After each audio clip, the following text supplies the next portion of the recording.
We're going to have a special guest, and it's happening right now. Coach of the Auburn Tigers, you know him, basketball legend Bruce Pearl.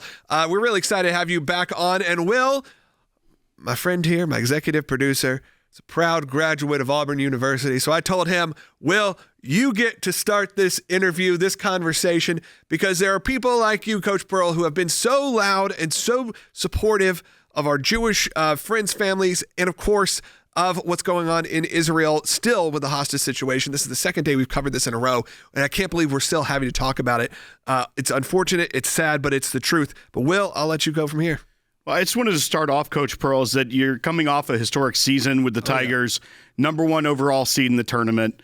All eyes are on Auburn, and throughout that entire run to the Final Four, you repeatedly used your platform, one of the biggest in sports, to advocate for Eden Alexander and the hostages. I just wanted you to tell us a little bit about that decision to highlight this in one of these huge moments in sports. You know, guys, great to be with you, and thank you for the amazing work that you guys do. Grateful. We beat Creighton, and we're going to the Sweet 16, and I'm walking in the halls of Rupp Arena and thanking God for the blessing and wondering why we're worthy and so grateful. And God spoke to me and he said, remember who you are and remember where you came from. And do you understand why you've had this success and this blessing? And I understand what my responsibilities are. My Hebrew name is Mordechai. And as you know from the story of Purim, Mordechai had a responsibility. And that was to try to educate his niece, Esther. Look, if you don't do something about this, the Jewish people are going to be killed. And you could be amongst them. And so what people think sometimes when they see this basketball coach out there involved in tweeting, they think it's political. And it's not political. It's survival. The Jewish people and the people in Israel have been under attack since they were born in 1948 by a segment of the Arab and Palestinian population that simply do not want to live next door as neighbors. They do not want peace. They want Israel from the river to the sea.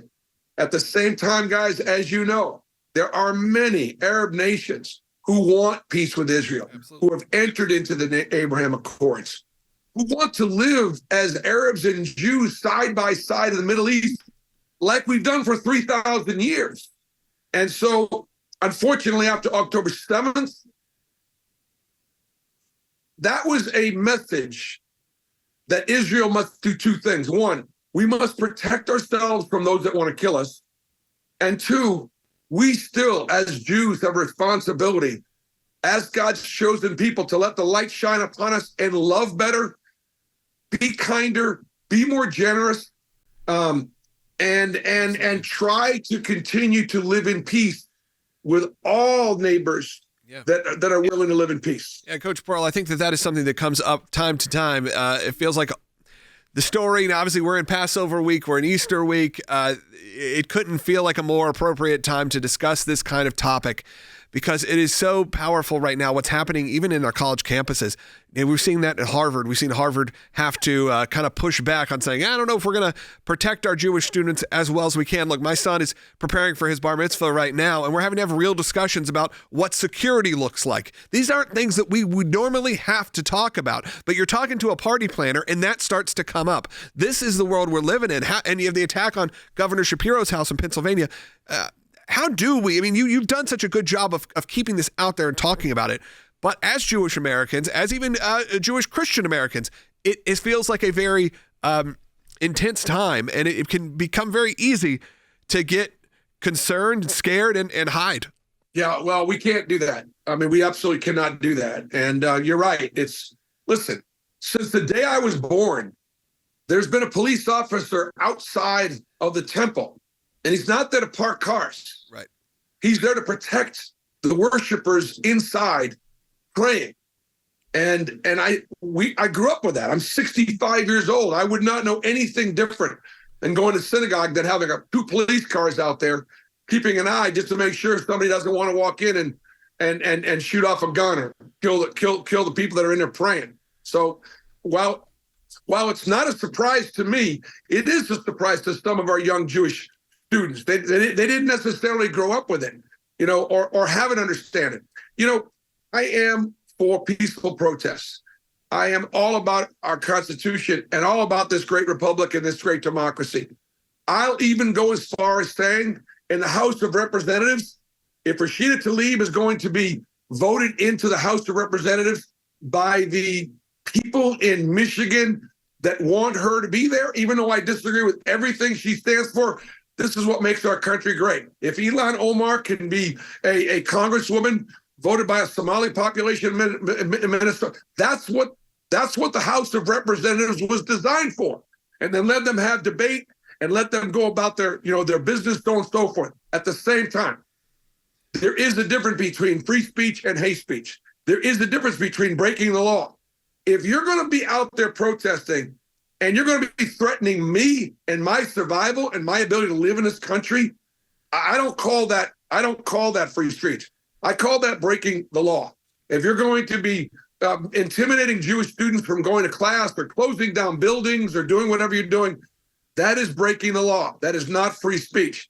If those protesters on Columbia campuses or Harvard's campus, if they were out there wearing white hoods, asking for the death and destruction of the African-American people in this country, we wouldn't have it. We wouldn't stand for it. We wouldn't allow it for 1 second. But somehow it's okay when they're protesting Israel or the Jewish people. And it's not okay. And we're not going to have it.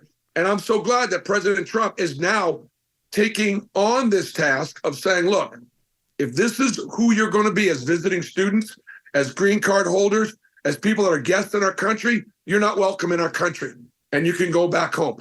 And there is a different level of due process for a green card holder and somebody on a student visa than there is a United States citizen. Coach Pearl, thank you so much for joining us today. And we just have about a minute left, but I did also want to bring up, in addition to many accolades this year, being Coach of the Year, you also have a new title as Chairman of the U.S.-Israel Education Association. So congratulations on that. You're going to do great work with that and continuing not just as a coach using that platform, but other platforms as well. Thank you for joining us in War Eagle. I appreciate it, War Eagle. And I'll come on some other time to tell you about the amazing work that U.S. Israel Educational Association is doing, and appreciate the work that you guys do very much. We love God bless America and Yom Yisrael Chai.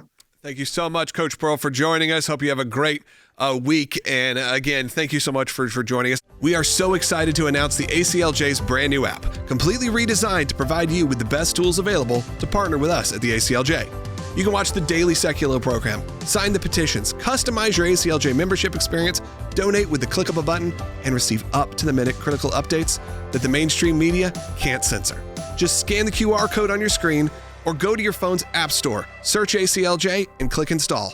It's that simple.